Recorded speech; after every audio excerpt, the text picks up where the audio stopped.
খুঁজছো বাবা?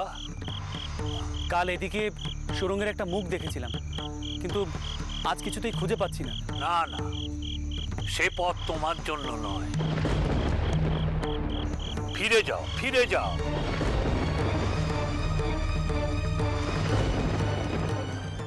কিন্তু বাবা,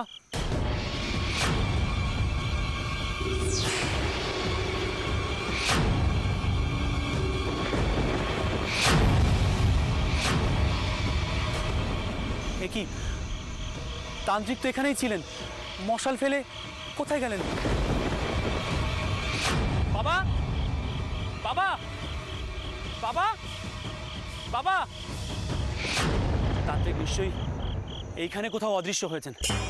নিশ্চয়ই সুরঙ্গের মুখ এখানে কোথাও আছে। সেই সুরঙ্গের মুখ দিয়ে তান্ত্রিক চলে গেছে। সর্দার, চারিদিকটা ভালো করে খুঁজে দেখো। ছোট কর্তা, আজ পর্যন্ত আমি আপনার কোনো কথা অমান্য করিনি। আপনার জন্য আমার জান হাজির। তবু বলবো ছোট কর্তা, ফিরে চলেন, ফিরে চলেন এখান থেকে। এখানে এখানে মা স্বয়ং অধিষ্ঠান করেন। জোর করে জেদের বসে কিছু করা উচিত নয় ছোট কর্তা। দাস মশাই, দাস মশাই, দাস মশাই, আপনারা কোথায়?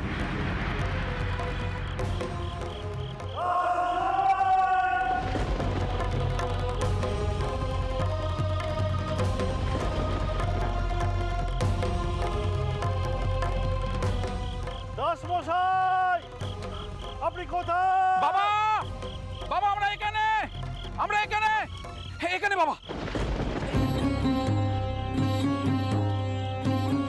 দাস মশাই, আপনি ঠিক আছেন তো? মা আপনাকে রক্ষা করেছেন। জয় মা,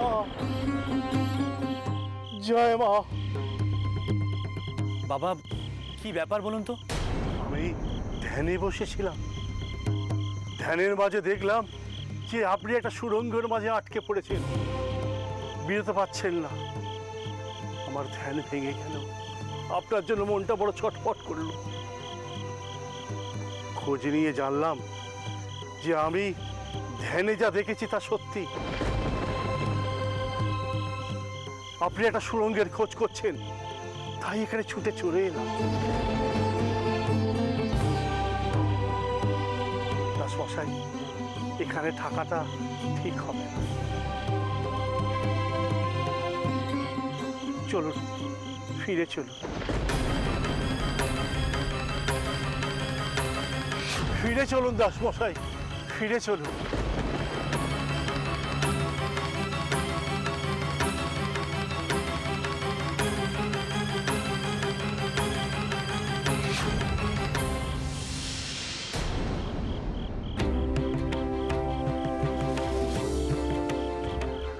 নলহাটির পথে এমন রহস্যময় ঘটনা অনেক দিন ধরেই ঘটে চলেছে। মা নলহাটেশ্বরী খুবই জাগ্রত। মা এই সতীপীঠে সর্বদা বিরাজ করে। নানা রূপে তিনি ঘুরে বেড়ান। কত সাধক দূর দূর থেকে এখানে এসে গুপ্ত সাধনা করে। তারা এই সুড়ঙ্গ পথে মায়ের দর্শন করতে যায়। আবার বর্গীরাও গোপন পথে এসে মায়ের ধনুরত্ন লুট করতে আসতো। কিন্তু বর্গীরা তো হিন্দু, শিব ভক্ত, তারাও। এটাই আমাদের দুর্ভাগ্য দাসমশাই। আর একটু হলে একটা কাণ্ডি গটাতিস। তুই সুড়ঙ্গ পথে গেছিস শুনে সাধু বাবা ছুটলেন। কোনো বিপদে পড়িস নে তো? সাধক বাবারা যদি না থাকতো তাহলে কি হতো বল দেখিনি? তুমি কিন্তু আর ওদিক পানে যেতে পারবে না ঠাকুরপো, এই আমি বলে দিলুম। যত অনেক রাত হয়েছে, ওদের এখনই বল সবাইকে তৈরি হয়ে নিতে। কাল ভোরের আলো ফুটলে আমরা সবাই নলহাটেশ্বরী দর্শনে যাত্রা করব। তবে তাই হোক, আমরা প্রথমেই নলাটেশ্বরী দর্শনের উদ্দেশ্যে রওনা হই। জয় মা, জয় মা নলাটেশ্বরী, জয় মা নলাটেশ্বরী, জয় মা নলাটেশ্বরী, জয় মা নলাটেশ্বরী, জয় মা নলাটেশ্বরী। মা, তুমি কি সত্যি তোমার ক্ষেত ধরে ঘুরে বেড়াও? আমি কি তোমার দর্শন পাবো মা?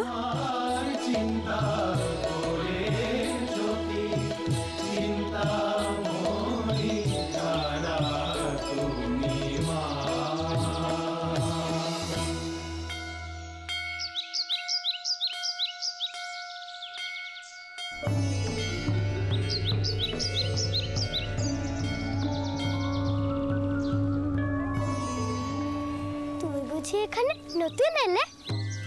মায়ের আশীর্বাদ নিতে এসেছো? ভালো ভালো, মাকে ভক্তি ভরে প্রণাম জানিও কেমন? তুমি কে গো? এখানে থাকো? হ্যাঁ গো, এখানেই থাকি। একটু ভোগ খাবো বলে এসেছিল, কিন্তু পেলুম না। সে কি, মায়ের ভোগ পেলে নে? না গো, পেলুম না। তুমি ভোগ দেবে মাকে? আমি আমি দেব, কিন্তু কোনো কিন্তু না। তুমি যদি ভোগ রান্না করো তবে আমাকে দেবে তো? ভুলে যেও না জানো। না না, ভুলবো না। আমি ভোগ রাখলে তোমায় নিশ্চয়ই দেব। তাহলে এখন আমি আসছি কেমন? ও মেয়ে, তুমি যাচ্ছ কোথায়? আমি তোমায় পাবো কি চলে গেল আমার বউ। তুই এখানে একা কি করছিস? আচ্ছা দিদি, নলাটেশ্বরী মাকে একদিন ভোগ নিবেদন করা যায় না? যাবে না কেন? এক কাজ কর, চন্দরকে বল মায়ের ভোগের জন্য মূল্য ধরে দিতে। আমি বলছিলাম কি, আমি যদি নিজে হাতে ভোগ রেঁধে। শোনো মেয়ের কথা, এই অধিকার শুধু বাউনদের আছে। তুই তো বাউন ঘরের মেয়ে বা বউ নোস, সে অধিকার তোর নেই। চ দেখে নি, তাবুর দিকে যাই। ভুল ডাকবা, আমাকে যে একটা মেয়ে এসে বলল আমি যদি ভোগ রাঁধি আমি যেন তাকে দিই। মা যেন তার মুখ থেকে আমাকে বলিয়ে দিল।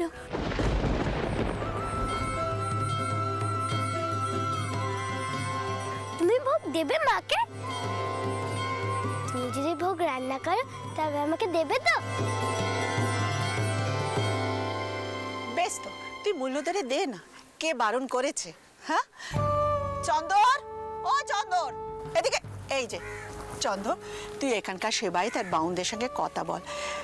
ওর নামে মায়ের একবেলা ভোগের জন্য মূল্য ধরে দেবি। ও ফুল ঠাকমা, আমি কোনোভাবেই নিজে হাতে ভোগ রেঁধে দিতে পারবো না। অন্য ভোগ না হয় নাই দিল। কেন রাখতে পারবে না রানী? তোমার ইচ্ছে হলে তুমি নিজের হাতে মায়ের জন্য ভোগ রেঁধে দাও, আমি নিজে কথা বলবো। তা হয় না ঠাকুরপো, বামুন অবামুনের বিচার আছে তো নাকি? শুধু বাউনরাই রাখতে পারে, তুই এ কথা জানিস নে? ফুল ঠাকুমা, তোমরা একদিকে বলো ভগবান মানুষে মানুষে ভেদাভেদ করে না, আবার অন্যদিকে বলছো বামুন না হলে নাকি মায়ের ভোগ রান্না করা যায়। কেমন বিচার ফুল ঠাকুমা? না না, এ অন্যায়। আরে চন্দর, ও চন্দর, ভগবান, এখন আমি কি করি বল দেখিনি। ঠাকুরপো মাঝে মাঝে এমন জেদ ধরে না জানি এখন গিয়ে কি বলবে। নমস্কার, আমি রাজচন্দ্র দাস, আসছি কলকাতা থেকে। আমরা একদিনের জন্য মায়ের ভোগ নিবেদন করতে চাই। চন্দর, এদিকে শোন। ডাক ডাক ঠাকুরপোকে। আমি বুঝিনি দিদি, উনি অমন ভাবে চলে যাবেন। শুনছেন, ছেড়ে দিন, দরকার নেই। দেখুন, আপনারা অবশ্যই ভোগ নিবেদন করতে পারেন, তাহলে মূল্য ধরে দিয়ে যান। না, যদি আমরা নিজেরা মায়ের ভোগ রান্না করে দেই। কি রান্না করবেন? মায়ের ভোগ রান্না করবেন? কি যেন নাম বললেন আপনার? রাজচন্দ্র দাস? আগে হ্যাঁ, রাজচন্দ্র দাস, জাতিতে মাহিষ্য। হাই ঈশ্বর, এবার কি হবে? আপনি জাতিতে মাহিষ্য অথচ আপনি ভোগ রাখতে চাইছেন? এত বড় স্পর্ধা!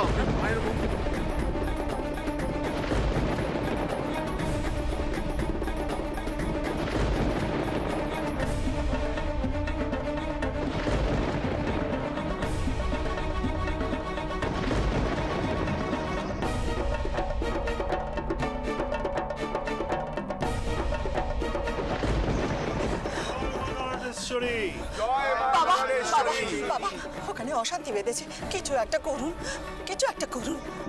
সবাই মাকে মা বলে ডাকতে পারবে, ভক্তি ভরে শুদ্ধাচারে মাকে ভোগ নিবেদন করতে পারবে না? এ কেমন বিচার? এই অধিকার শুধু পুরোহিতদেরই?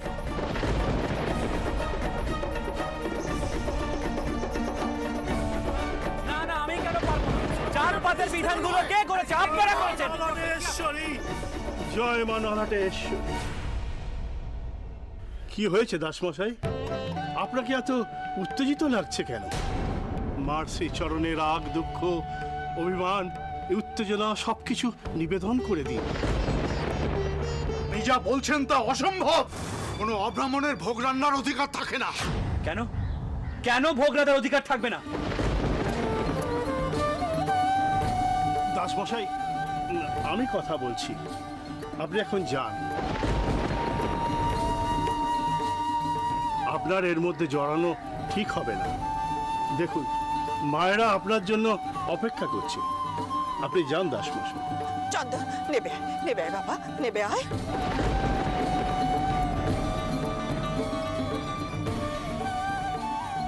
আপনারা শান্ত হন, শান্ত হন আপনারা।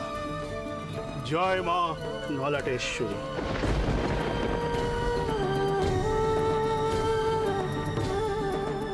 চন্দন, চন্দন,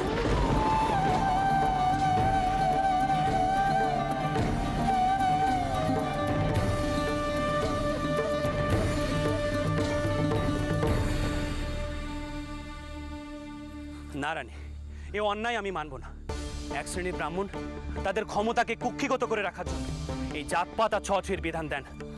রানী, তুমি ভোগ রান্না করবে, আমি সর্দারকে বলে দেবো সব জোগাড় যন্ত্র করে দেবে। চন্দন, পাগলামি করিস নে, মাথা ঠান্ডা কর। দেবতার ভোগ বাউন ছাড়া রাঁধতে নেই। জন্মা, তোমরাই তো বলো ভগবান কোনো ভেদাভেদ করেন না, ভগবানের চোখে সব মানুষ এক। তাকে যদি ভক্তি ভরে কোনো কিছু নিবেদন করা হয়, তাকে ডাকা হয়, তিনি সাড়া দেন। আর তিনি কোনো মানুষের মধ্যে ভেদাভেদ বিচার করেন না। কি তোমরা বলো না তাই? ছেড়ে দিন, আমার আর ভোগ রাতে কাজ নেই। কেন রানী, কেন? তুমি যদি ভক্তি ভরে মাকে ভোগ নিবেদন করো, তিনি নিশ্চয়ই তা গ্রহণ করবেন, নিজের হাতে খাবেন।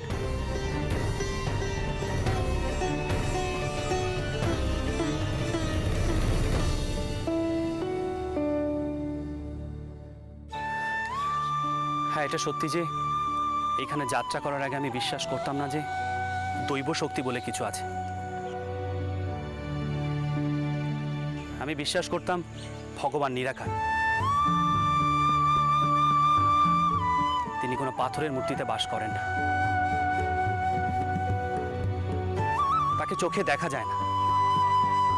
হ্যাঁ, এটা ঠিক, রামমোহন রায়ের লেখা নিজের যুক্তিকে বিচার করে আমি এই বিশ্বাসটাই এতদিন করে এসেছি। কিন্তু অনেক কিছু আছে যা আমরা জানি না, বুঝি না। আমাদের চারপাশে এমন অনেক ঘটনা ঘটে যা যুক্তি দিয়ে বিচার করা যায় না।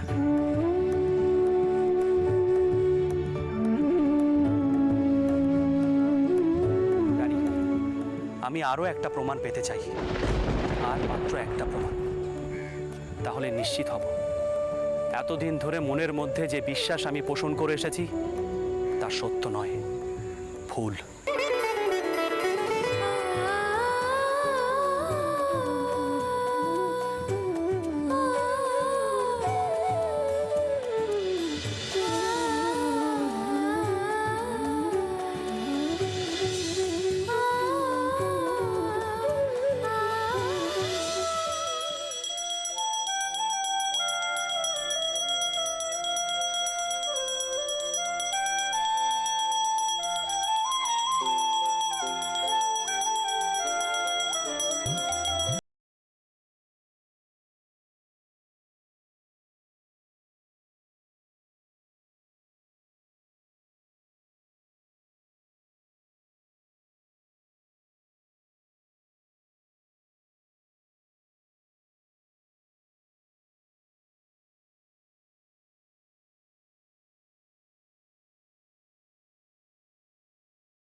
আমি আরও একটা প্রমাণ পেতে চাই, আর মাত্র একটা প্রমাণ।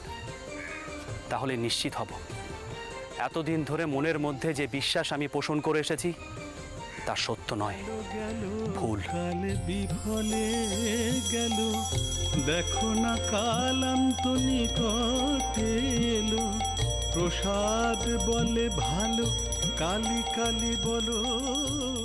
মা নলাটেশ্বরী, মা গো, আমার স্বামীর মনে বিশ্বাস ফিরিয়ে দাও মা। তিনি যেন দেবতার ওপর পূর্ণ বিশ্বাস রাখতে পারেন। তিনার মন নরম হয়েছে, এবার পূর্ণ বিশ্বাসটা এনে দাও মা।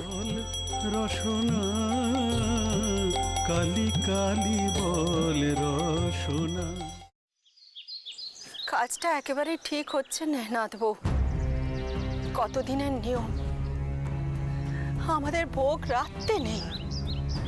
ঠাকুরপো তো কোনো কালেই জাত মানেনি। বামুন ছাড়া দেবতার পুজো ভোগ কোনোটাই যে করা যায় না সেটা তো তুই মানিস, তুই জানিস। তাছাড়া তুই নিজে হাতে ভোগ রাঁধলেও সেটা কি মন্দিরের পুরুতরা নিবেদন করতে দেবেন বলতো? আমি সত্যি বুঝিনি গো দিদি যে এত কাণ্ডি ঘটে যাবে। আমি শুধু আমার মনে সার্থক করেছিলাম। এখন মায়ের যা ইচ্ছে তাই হবে। মা, দাসমশাই তো সমস্ত বন্দোবস্তই করে ফেলেছেন। আপনারা কি করবেন বলে স্থির করলেন? বাবা, আপনিই বলুন, ভোগ রাখলে আমাদের পাপ হবে। মা কি সেই ভোগ গ্রহণ করবেন? আমার শুধু একখানাই পারতো না মায়ের কাছে, আমি যেন তিনার মনের বিশ্বাস ফিরিয়ে আনতে পারি, তাহলে সব পাপ চলে যাবে। বাকিটা মায়ের হাতে। সর্দার, এদিকে সব ঠিক আছে তো? আপনি তো দেখছি কত কিছু আয়োজন করেছেন। আজ কি গোটা নলাটির লোক পেশাদ পাবেন? হ্যাঁ রানী, এখানে যত গরিব দুঃখী আছে আমি চাই সকলকে তুমি পাত পেড়ে খাওয়াও, আর আমি এও চাই সকলে তোমার হাতে রান্না খাক। জয় মা নলাটেশ্বরী, জয় মা নলাটেশ্বরী, জয় মা নলাটেশ্বরী। জয় মা নলাটেশ্বরী।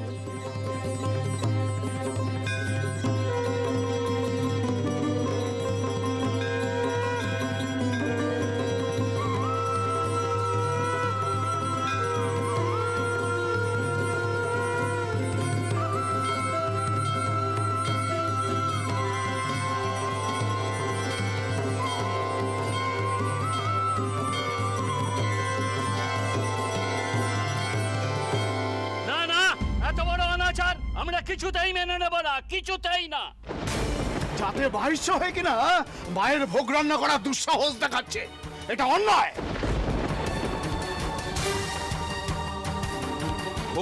ঘোর কলি, এসব হচ্ছে ধন দৌলতের গুমর। জাতপাতের বিচার নেই, শুধুমাত্র অর্থের জোরে এরা যা কিছু তাই করলেই হলো। হ্যাঁ, টাকার জোরে মায়ের ওপর অধিকার ফলাতে চাইছে। সর্বনাশ হবে, মহা সর্বনাশ হবে।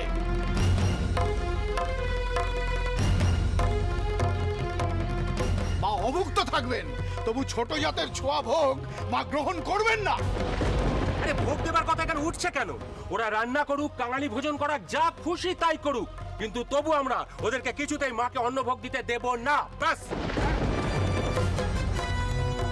মাকে নিয়ে ছেলে খেলা করা, পাপ পুণ্যের ভয় নেই।